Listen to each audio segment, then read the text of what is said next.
Semana passada, a deputada Tabata Amaral ganhou no Tribunal Superior Eleitoral o direito de se desfiliar do PDT sem a perda do mandato. Lembrando, a Tabata votou a favor da reforma da Previdência, a qual o seu partido tinha orientado a sua bancada a votar contra. Então criou um ambiente altamente insustentável, porque as bandeiras do trabalhismo defendidas pelo PDT são justamente vamos dizer assim, o contrário do que se realizou na reforma da Previdência. E a Tabata Amaral argumentava o seguinte: olha, o texto que foi para o Congresso enviado pelo governo, depois ele foi completamente desconfigurado e ele tinha um compromisso com o desenvolvimento econômico e a proteção social.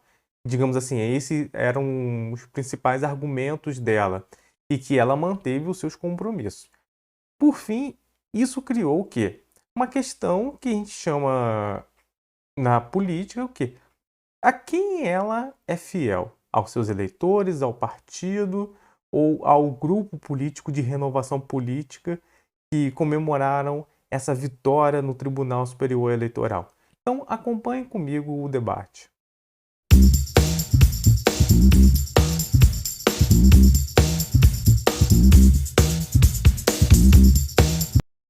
Olá, aqui é o professor Tirão Borba. Peço já, inscreva-se no canal, dê o seu like e compartilhe conhecimento do Balanço Crítico. Nos acompanhe também pelas redes sociais, para sempre quando estiver saindo um vídeo novo, você ficar ciente e debater aqui conosco. Tivemos na semana passada o término da novela entre a deputada Tabata Amaral e o PDT. Pois bem, tivemos a vitória da deputada, que criou um ambiente insustentável dentro do partido, a sua relação com o partido, a partir do momento que ela votou a favor da reforma da Previdência, a qual o seu partido, o PDT, tinha o quê? Colocado que se votasse contra. Então vamos ver um pouquinho dos argumentos. O argumento do PDT era o seguinte: a reforma da Previdência, colocada pelo governo Jair Bolsonaro, não combate privilégios e nem consegue sanear o déficit da Previdência. E, partindo desse pressuposto, isso vai contra o programa do PDT enquanto partido compromissado com os trabalhadores. E outra coisa, em 2018, o seu candidato, Ciro Gomes, do PDT, ele apresentou uma proposta de reforma da Previdência. Então, assim, o PDT estava bastante pacificado em relação a esse tema. O argumento da Tabata Amaral era o seguinte: o texto enviado pelo governo Jair Bolsonaro ao Congresso, ele foi modificado e nessa modificação orientada pelos deputados e debatida com a sociedade, tivemos uma reforma que foi desconfigurada e caminhou em prol do desenvolvimento econômico e social, quer dizer, a proteção dos trabalhadores.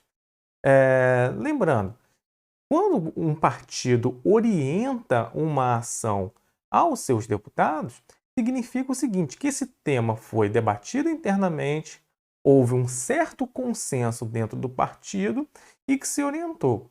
Aí você pode falar, mas o deputado ele não pode ser independente? Pode ser independente. Mas aí é a questão seguinte, existem partidos que são mais orgânicos que outros. Principalmente partidos o quê? De esquerda. Eles tendem a ter uma organicidade, eles tendem a ter uma fidelidade aos seus programas. Não que eles se desviem desses programas por questões de consensos, negociações e conciliações dentro do parlamento. Mas eles tendem a ter um compromisso maior com os seus programas. Agora, os partidos de direita, eles tendem a ser mais fisiológicos. Mas mesmo os partidos de direita, quando eles orientam as suas bancadas, eles cumprem. Por quê?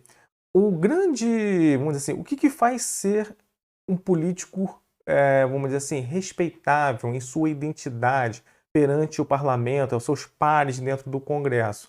Ele ter o compromisso, ele bancar o acordo. Então, quando essas coisas são acordadas, normalmente os políticos seguem. Quando um político começa a descumprir acordos coletivos dentro do seu próprio partido, ele começa a ser visto de maneira assim. Não é uma questão de independência, é uma questão de fidelidade. Você quer uma pessoa fiel ou quem é uma pessoa que mantém as suas posições, mas ande com o coletivo.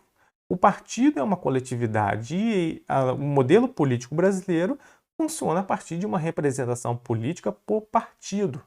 E o grande problema da política brasileira é nós termos personalismo. Achamos que uma pessoa vai chegar lá, vai mudar tudo, vai reformar tudo, e as coisas não conseguem acontecer dessa maneira. O grande problema da política brasileira é que existem muitos partidos e a maioria deles fracos, nenhum forte o suficiente para manter seu programa, seus valores políticos até o fim dentro das votações no Congresso. E quando o TSE ela dá uma vitória ao movimento de renovação política, a qual a Tabata tem essa origem, isso é extremamente problemático porque mexe o quê? Com os modelos de representação que são constitucionalmente organizados desde 1988.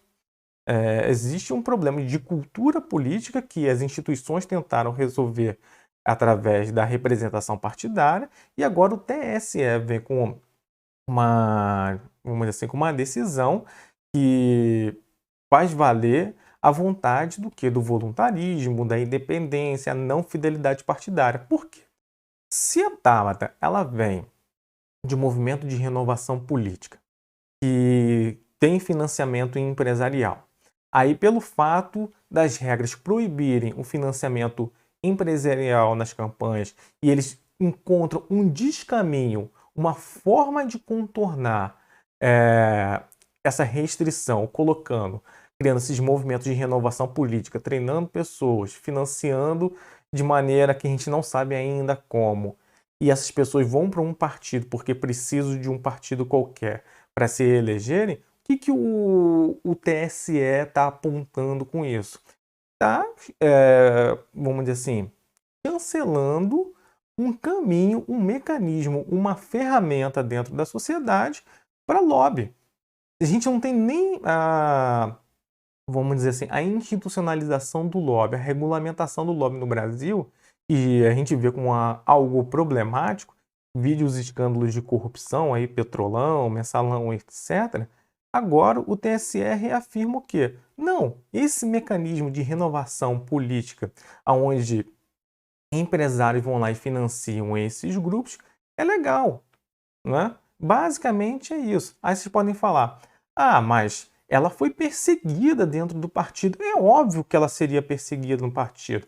A partir do momento que ela não teve fidelidade ao seu partido, o partido não ia ficar parado achando tudo lindo e maravilhoso. Eles começaram a cercear o seu trabalho parlamentar. Eles querem o mandato, porque eles, ao filiarem a Tabata, depositaram energia, dinheiro público de campanha. Eu não sei também se exatamente ela recebeu dinheiro público de campanha, mas possivelmente sim. Mas mesmo assim, o partido tem um custo operacional quando lança um candidato.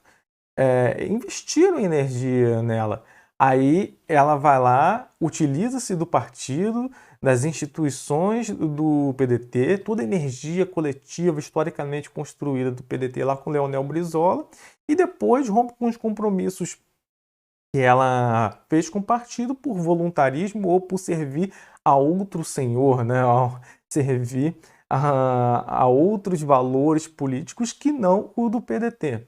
Então, isso é problemático. Aí você pode falar o seguinte, mas existe algum caso que os deputados não concordem com a orientação do partido e vão de encontro ao partido? Sim. Por exemplo, nós temos lá, há pouco tempo atrás, nós tivemos uma votação no Congresso sobre o perdão das dívidas das igrejas evangélicas. O PCdoB votou a favor do perdão, mas ao mesmo tempo a Jandira Fegali, deputada antiquíssima no PCdoB, super tradicional, ela votou nessa orientação de perdão da dívida, como o PCdoB colocou, mas ela era contra, ela se justificou. Mas qual foi o argumento dela? A gente, quando acorda alguma coisa no PCdoB, mesmo não concordando, a gente vai com a maioria. Beleza, isso é a identificação partidária. Isso é você ser fiel à sua legenda, aos programas e valores ou aos consensos, aos acordos coletivos lá do jogo parlamentar. E quando a Tabata, que é uma peça, uma engrenagem do PDT, ela não respeita o partido, ela rompe com uma estratégia do partido, coloca todo um trabalho de deputados no chão. Então, isso é extremamente problemático. E a gente tem crises de representação no Brasil, né? Isso é um problema muito maior, não é um problema específico da Tabata. Aqui no Brasil, porque os partidos são muitos, são fragmentados, muitos partidos de aluguel, e o TSE vem com uma proposta dessa que rompe, né, desconfigura, deslegitima processos partidários, o que a gente pode caminhar? Vai se caminhar para uma reforma política, né, como o distritão, né, que você vai acentuar personalismos, né, a figura de heróis salvadores, né, uma doença isso, né, de síndrome do herói salvador, que eles iriam mudar e salvar a nossa pátria sem levar em consideração os aspectos históricos, sociais e coletivos para a transformação social. Então, isso é de uma infantilidade enquanto o modo de se fazer política que é tremendo. Isso é um espírito extremamente moralista, dizer que ela foi perseguida. É óbvio que ela ia ser perseguida, né? Isso foi até uma fala do ministro Barroso, que é o presidente do Tribunal Superior Eleitoral no momento, e dizendo que foi porque o fato dela ser mulher, também foi um argumento que ela utilizou, não tem nada a ver com isso, tem a ver com identidade partidária de compromisso acordado. Então, essa é a discussão. Se você gostou, comente aqui embaixo, deixe o seu like. Se você não gostou, dê o seu dislike, mas comente aqui embaixo também. Obrigado, até a próxima.